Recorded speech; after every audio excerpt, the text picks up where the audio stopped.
Bonjour, dans cette vidéo, je vais te parler de mettre les limites saines par rapport aux autres, par rapport aux émotions que tu ressens des autres. Je suis Eliette Wettstein, j'accompagne les personnes à dire merci et au revoir à la boulimie, anorexie, hyperphagie, tout ce qu'on met sous l'enveloppe des TCA, donc des troubles comportementaux, troubles du comportement alimentaire. Mettre des limites saines en fait par rapport à par rapport aux autres. Ce que je veux dire par là, c'est que tu t'es bien rendu compte, enfin j'espère que tu t'es rendu compte, et si tu t'es pas encore rendu compte, je te l'explique.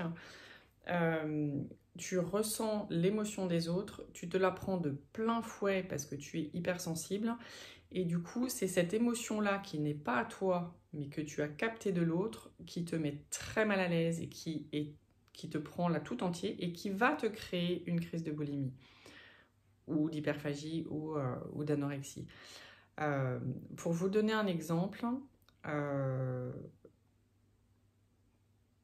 vraiment un truc moi, sur lequel je suis obligée d'être très vigilante, c'est quand j'ai un enfant qui fait ce que j'appelle une crise de faire la gueule.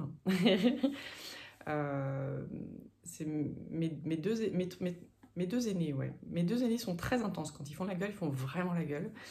Et puis vraiment, ils sont pas bien, et puis ils viennent manger en faisant la gueule comme ça, etc. Et on ressent, enfin moi je ressens, enfin je prends de plein fouet, mais c'est pour eux, mais ça faisait pareil avec mon mari, ça faisait pareil avec mes parents. Moi je ressens ça.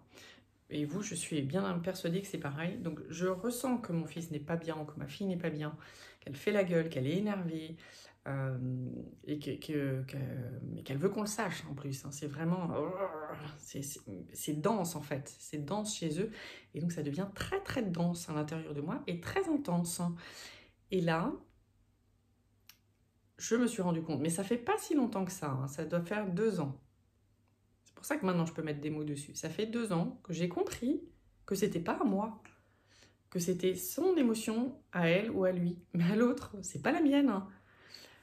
C'est l'autre qui a une émotion en fait à gérer, à traverser, et qu'elle a du mal à le faire, et que c'est très intense pour elle, pour la personne.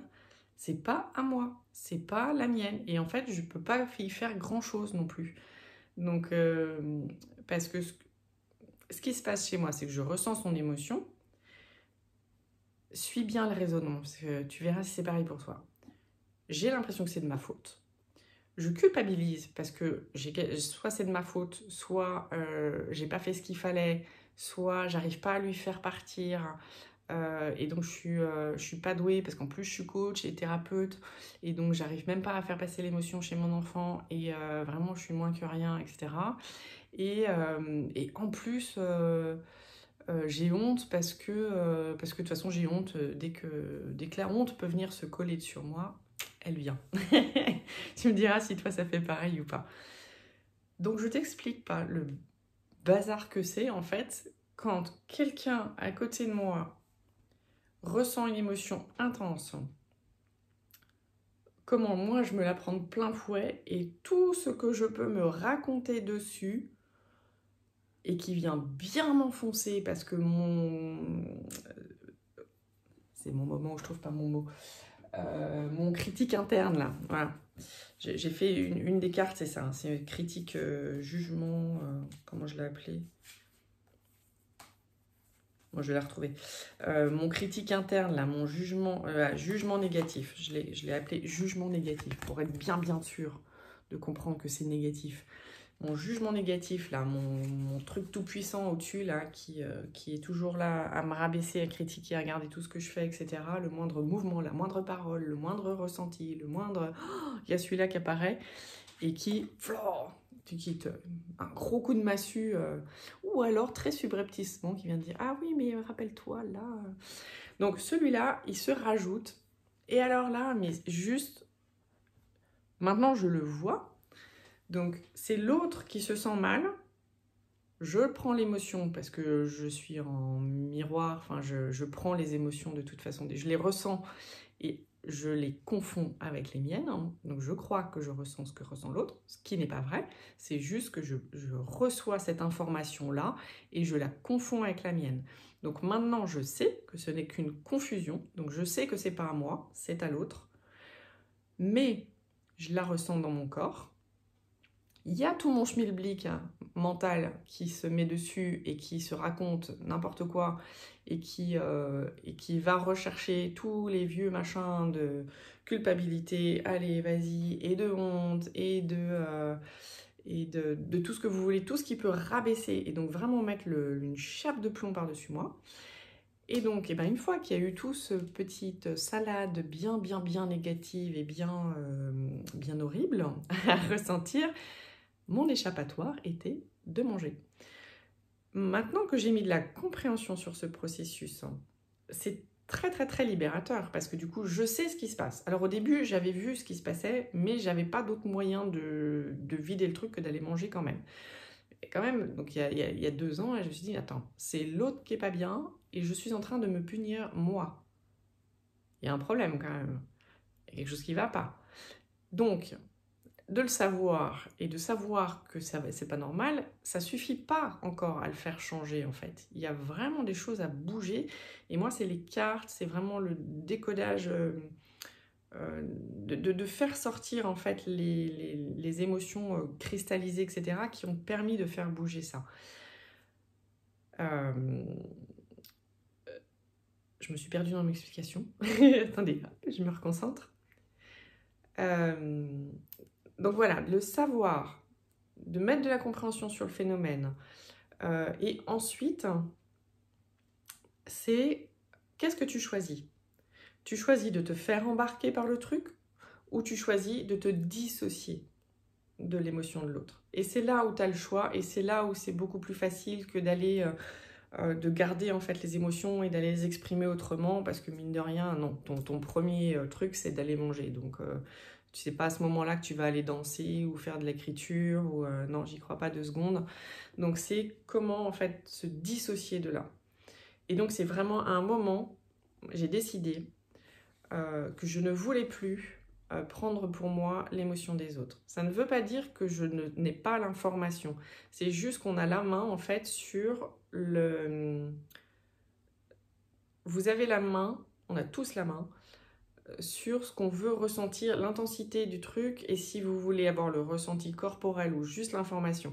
Et là, moi j'avais vraiment décidé d'avoir l'information parce que mine de rien, c'est plus pratique d'avoir l'information et de savoir que voilà, mon enfant est stressé ou va pas bien, etc. Parce que je peux peut-être avoir une action, en tout cas je peux faire attention à ce que je dis, je peux prendre soin de lui autrement et ne pas m'énerver moi par rapport à ce qu'il a lui. Il est en train de vivre ça, il est en train de vivre ça. Autant le soutenir plutôt que l'enfoncer, mais moi ne pas m'enfoncer. Donc j'ai choisi en fait d'avoir l'information mais de ne pas avoir les ressentis. Ou de les avoir au minimum et donc d'être vraiment dissociée de lui et de ne pas me mettre dans la boucle, de ne pas écouter mon mental à ce moment-là. Donc tout ce qui vient dire oh là là, t'es nul, il se sent pas bien, t'as fait quelque chose. Pourquoi ce truc de culpabilité vient à chaque fois? L'autre fait un truc ou ressent quelque chose, mais d'où tu serais responsable? D'où il y aurait un truc que t'es mal fait en fait et qui serait là à... Je vais parler pour moi, d'où parce que mon fils rentre de l'école énervé, je serai responsable du fait qu'il rentre énervé et que y a quelque chose que j'ai mal fait et que j'aurais dû dire avant que je l'aurais... Attends, mais tu te rends compte les nœuds au cerveau? Et ça, je le faisais pour tout le monde, c'est-à-dire que moi, je pensais que j'allais sauver mon père, je pensais que ma mère, j'allais... J'avais surtout ça pour mon père, en fait. Je pensais que j'allais sauver mon père. Je pensais que je devais booster mon mari. Je pensais que je devais être là pour tout le monde, en fait, pour que tout le monde aille bien et soit le plus heureux du monde, comme dans le pays des bisounours, tout le temps. Mais que dalle! Que dalle! Ils vivent chacun des émotions un peu partout. Je ne suis pas... Écoutez bien, je ne suis pas, et vous n'êtes pas non plus responsable de tout ce que vivent les autres. Vous êtes juste responsable de ce que vous vivez vous et de la manière dont vous soutenez les autres. Mais après, c'est à eux de faire le boulot. Donc, je continue mon explication. Mon fils qui est tout stressé, je peux juste lui dire, maintenant, je peux juste lui dire, Arthus, j'entends bien, je vois bien que tu es stressé, qu'il y a quelque chose qui ne va pas.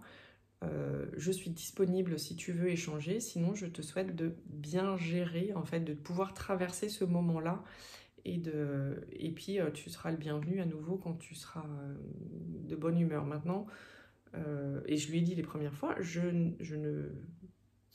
moi je refuse de manger en face de toi, par exemple, quand tu es dans cet état-là, moi ça me rend malade. Voilà, et ben quand vous dites ça, là, on est dans la vraie communication. Et là, vous n'êtes pas dans le mode sauveur. Faut que je parle en moi. Je ne suis plus dans le mode sauveuse, mais je suis juste dans le mode présente. Voilà. Il n'y a pas de culpabilité. Je ne suis pas là pour sauver mon fils. Je suis juste là pour être présente à lui et disponible s'il a besoin. Mais je ne suis pas là pour le sauver. Il est grand, il est mature, il est autonome. Presque. Et par contre, je peux lui mettre des mots sur ce que lui vit pour que lui puisse comprendre aussi et puis voir l'impact qu'il a autour de lui. Voilà. Donc, l'intérêt, c'est surtout pour moi. Bien sûr que c'est pour lui, mais c'est pour moi. Ne plus me faire embarquer dans l'émotion de l'autre. Je vous ai donné cet exemple-là, mais ça marche pour tout. Ça marche pour votre collègue, ça marche pour votre patron, ça marche pour vos enfants, votre mari, vos amis, la personne qui est énervée dans la file à la caisse du supermarché derrière vous. C'est vraiment, ok, je ressens, j'ai l'information, mais je ne veux pas prendre pour moi l'émotion. Et je ne suis pas en mode sauveuse, je suis juste en mode information, à la limite, si vraiment j'ai besoin de renvoyer quelque chose, mais pas en mode sauveuse. Et alors, mais pas de honte, pas de honte, pas de culpabilité. Au placard, cela. Au placard. Voilà. Si tu aimes mes vidéos, like, partage, abonne-toi à ma chaîne et partage s'il te plaît pour que ça puisse toucher en fait les personnes qui ont vraiment besoin en fait d'avoir ces messages et parce qu'il y a une vraie recrudescence de personnes atteintes de TCA en ce moment et depuis le début du confinement. Si tu veux prendre rendez-vous, tu cliques sur le lien Calendly. C'est un rendez-vous découvert, donc c'est un rendez-vous gratuit que l'on fait par Zoom. Et on fait le point en fait sur là où tu en es avec ta maladie et voir si je peux t'accompagner et de quelle manière pour lui dire merci et au revoir. Je vous souhaite une très belle journée.